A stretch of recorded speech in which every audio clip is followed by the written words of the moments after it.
Pakulo muna tayo, Lods, ng mga ulamin ng mga bata. Ito, pakulo tayo ng baboy.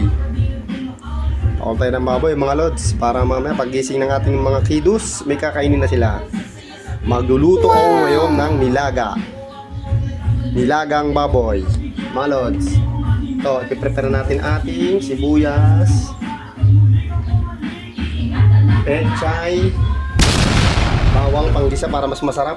Lagyan onting mas masarap sa isa ang magic sarap. Yan, mga Lods. Pakulo tayo ng baboy para mamaya masarap ang higupan ng mga bata nito.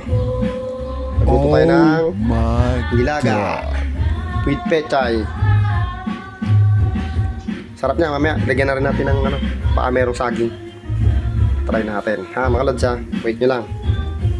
Wait lang natin, mga Lods. Hinaan ko muna yung apoy, baka mapaw.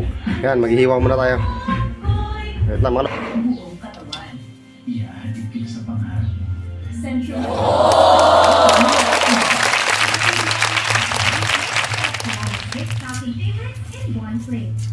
Yan, habang nagluluto tayo, maghiwan tayo ng sibuyas.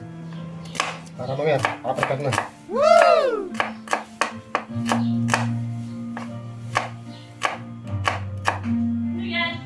Yan, mga Lods. Okay na.